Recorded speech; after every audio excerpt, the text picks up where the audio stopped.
Nuestro viaje comienza en 1912. Wilfrid Voynich, un librero y coleccionista polaco, se encuentra en Italia revisando un lote de viejos manuscritos que pertenecían a los jesuitas. Entre tratados de teología y volúmenes polvorientos, descubre un libro diferente a todos los demás. Está encuadernado en cuero, con hojas de pergamino grueso, de ese tipo que se usaba en los siglos medievales. Algunas páginas se pliegan como si fueran mapas. Y casi todas están llenas de ilustraciones, plantas, estrellas, mujeres, frascos, símbolos extraños. Todo parece milimétricamente ordenado, sin una sola corrección visible. Pero lo que más llama la atención de Voynich no son las imágenes, sino el texto. Líneas y líneas de un alfabeto totalmente desconocido. No se parece a nada que haya visto antes. Son símbolos que recuerdan vagamente a letras cursivas, números y formas inventadas, perfectamente trazados de izquierda a derecha. Desde ese momento el librero entiende que tiene algo único entre las manos. Se obsesiona con el libro, intenta por todos los medios descifrarlo, consulta con expertos, manda copias de las páginas a lingüistas y criptógrafos, pero ni él ni nadie de su época logra arrancarle una sola frase comprensible. Sin embargo, gracias a él, el mundo entero conocerá ese misterioso volumen como el manuscrito Voynich. Hoy sabemos algunas cosas que Wilfrid Voynich no sabía. Gracias a los análisis de carbono 14 realizados a principios de los años 2000, se ha determinado que el pergamino del manuscrito fue fabricado entre 1404 y 1438, es decir, en los primeros años del siglo XV. No estamos ante una falsificación moderna. Es un objeto genuinamente medieval. El libro consta de más de 240 páginas, aunque se cree que al menos 20 de ellas se han perdido con el paso del tiempo. Cada hoja está escrita en un idioma desconocido, acompañado de ilustraciones de diversos tipos. Lo que resulta desconcertante es que no existen notas marginales, traducciones ni glosas en otros alfabetos. Solo ese idioma extraño, constante, que parece coherente, pero que nadie ha logrado descifrar. Es protegido en condiciones muy estrictas de temperatura, humedad y luz, y rara vez se expone al público. Sin embargo, existe una versión digital que cualquiera puede consultar. Lo más intrigante ocurre cuando los investigadores analizan el texto utilizando herramientas estadísticas. No parece una sopa de letras sin sentido. Al contrario, se comporta como un idioma real. Las palabras se repiten siguiendo patrones lógicos. Y lo más alucinante, el texto sigue la conocida ley de Zipf, una regla matemática que se cumple en todos los idiomas humanos conocidos, desde el inglés hasta el chino. Según esta ley, la palabra más frecuente en un idioma aparece el doble de veces que la segunda más frecuente, el triple que la tercera, y así sucesivamente. Es decir, si alguien inventó esas palabras al azar, lo hizo con tal precisión que logró imitar el comportamiento matemático de un idioma humano, mucho antes de que la ley de Zipf fuera descubierta. Aunque el manuscrito resurgió en 1912 gracias a Wilfrid Voynich, su historia se remonta siglos atrás. Parte de su recorrido pudo ser reconstruido gracias a una carta hallada junto al libro, fechada en 1665 y firmada por Johannes Marcus Marci, rector de la Universidad de Praga. En esta carta, Marci se dirige a Athanasius Kircher, un erudito jesuita reconocido por sus intentos de descifrar jeroglíficos egipcios y otras escrituras antiguas. Le informa que le está enviando un libro extraordinario que había pertenecido al emperador Rodolfo II del Sacro Imperio Romano Germánico. Según la carta, Rodolfo pagó 600 ducados de oro por el manuscrito, convencido de que contenía secretos alquímicos. Para ponerlo en perspectiva, esa cantidad equivaldría hoy a más de $100.000. Nadie paga tal suma por un simple libro atractivo. Marci también menciona que uno de sus amigos, el doctor Rafael Mniszowski, pensaba que el autor del manuscrito podría ser Roger Bacon, un filósofo y científico inglés del siglo XIII, conocido por sus avances en óptica, física y matemáticas. Si esto fuera cierto, el Voynich podría contener observaciones científicas muy avanzadas para su época. El rastro del libro pasa por las manos de varios personajes de la corte, médicos, coleccionistas y estudiosos, hasta perderse y reaparecer siglos más tarde en manos de los jesuitas, para finalmente llegar a Voynich. Sabemos con bastante certeza que, en algún momento, estuvo en la corte de Rodolfo II y que, antes de 1665, ya era considerado un enigma indescifrable. Es decir, incluso en el siglo XVII, cuando el manuscrito aún era relativamente joven, ya nadie podía leerlo. Durante mucho tiempo se especuló sobre el origen geográfico del Voynich. Una de las pistas más relevantes apareció en una de las páginas ilustradas del manuscrito. En ella se muestra ya una ciudad amurallada, con torres muy particulares. Las almenas tienen forma de cola de golondrina, un diseño con V invertida. Este tipo de fortificación pues, es característico del norte de Italia, durante los siglos XIV y XV. Este detalle arquitectónico tan específico ha llevado a muchos expertos a concluir que el manuscrito fue producido en esa región. Si sumamos este dato a las fechas del pergamino, todo encaja. Norte de Italia, primera mitad del siglo XV. Así que ya tenemos un lugar y una época aproximados.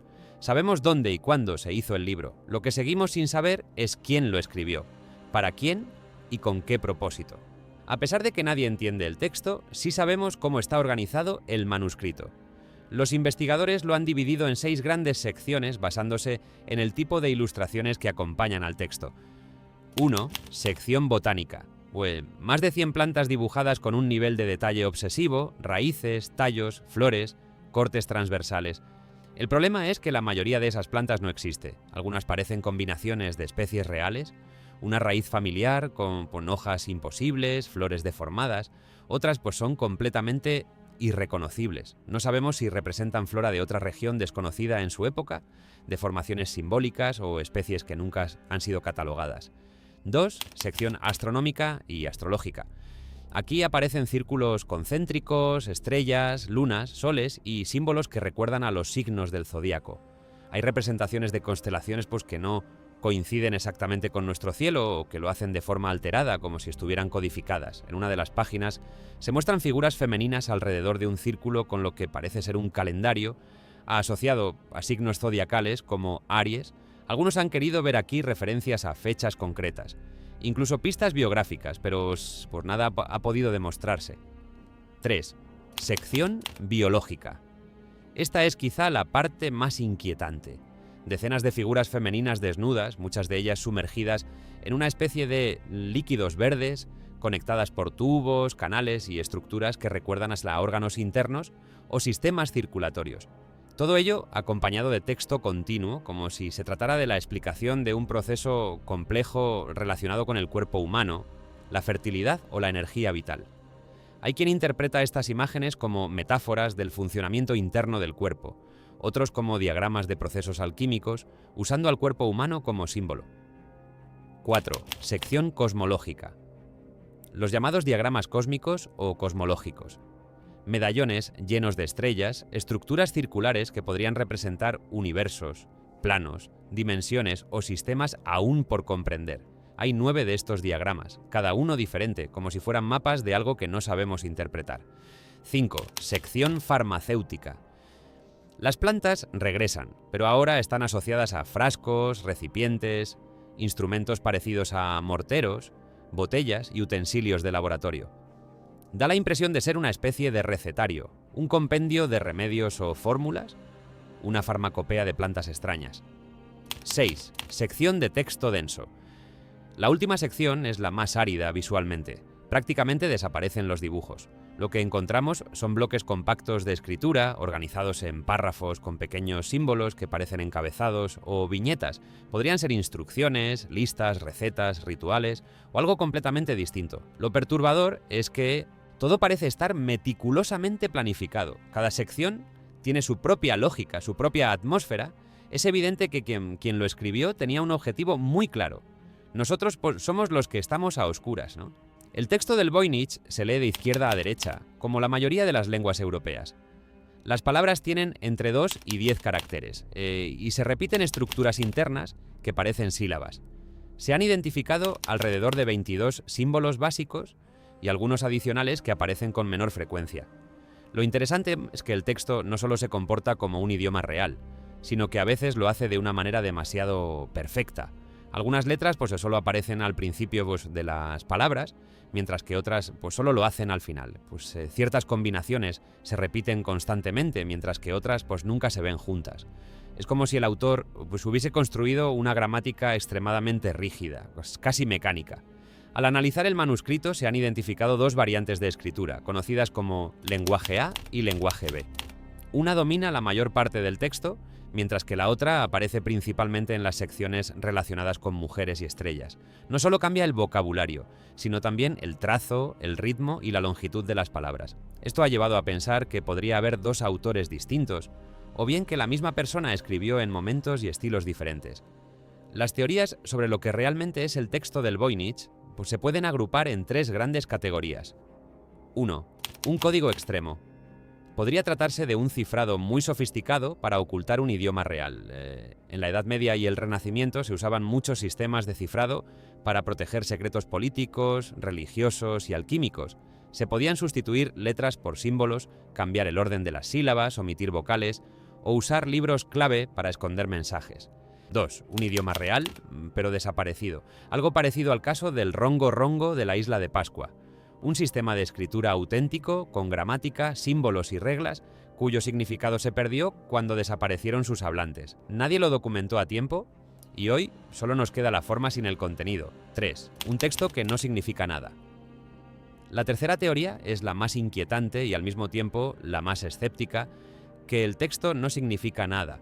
Según el investigador Gordon Rack, el manuscrito podría haberse generado con la ayuda de una herramienta llamada grilla de Cardano, una especie de plantilla usada para crear mensajes falsos que parecen coherentes. Pero hay un detalle que mantiene viva la duda. Si todo es un engaño, ¿por qué tanto esfuerzo? ¿Por qué invertir años de trabajo, pergamino caro, pigmentos de calidad y una encuadernación profesional en un libro que no dice nada? Cuando las explicaciones racionales no alcanzan, el ser humano busca otras alternativas, que algunos ven en el Voynich un tratado de alquimia avanzada, ¿no? Un compendio de plantas medicinales, fórmulas, procesos, ciclos cósmicos y transformaciones del cuerpo humano. Las mujeres conectadas por tubos podrían representar flujos de energía, líquidos vitales, humores o incluso metáforas del alma moviéndose por el cuerpo.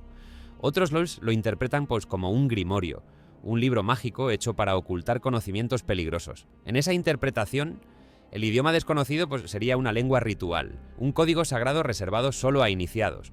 Las constelaciones, los signos del zodíaco y los diagramas serían mapas para realizar prácticas esotéricas. Y por supuesto hay teorías aún más atrevidas. Algunos sugieren que el manuscrito podría contener información que no procede de nuestro tiempo ni quizá de nuestro mundo. Plantas que no reconocemos, estrellas que no encajan, anatomías simbólicas que parecen describir algo más que cuerpos humanos. Para los más audaces, el Voynich podría ser un mensaje de otro lugar, una especie de manual técnico llegado desde fuera de nuestra historia. En los siglos XX y XXI, el Voynich ha sido sometido a todo el arsenal científico disponible. Criptógrafos militares, matemáticos, lingüistas computacionales e incluso agencias de inteligencia han intentado descifrarlo. Se han utilizado superordenadores para buscar patrones ocultos, inteligencias artificiales para compararlo con miles de lenguas, algoritmos genéticos para probar millones de claves de cifrado. Aunque algunos estudios han afirmado haber encontrado pistas, ninguna traducción ha sido aceptada por la comunidad científica como seria o verificable. Los resultados más sólidos siempre coinciden en lo siguiente. El texto tiene estructura, parece un idioma real. La escritura es auténtica de su época. Los pigmentos son reales. No hay indicios de falsificación moderna. La organización interna del libro es demasiado compleja para ser un simple experimento sin sentido. Y así, después de más de 100 años de análisis moderno y casi 600 años de existencia, el manuscrito sigue igual, completamente cerrado. Al final, el manuscrito Voynich es como un espejo que nos refleja nuestra propia ignorancia. Nos recuerda que, por mucho que hayamos avanzado, aún hay cosas que no podemos explicar. Hemos llegado a la Luna, hemos descifrado el genoma humano, tenemos telescopios que observan galaxias lejanas y aún así, un libro de pergamino del siglo XV sigue bloqueándonos. Quizá algún día alguien encuentre una clave, una conexión, un idioma olvidado, un patrón que hasta ahora se nos ha escapado. Tal vez algún algoritmo futuro consiga descifrar la primera frase, y cuando eso ocurra, descubriremos que el Voynich es un tratado de botánica medieval, no sé, un manual de remedios, o algo incluso más mundano.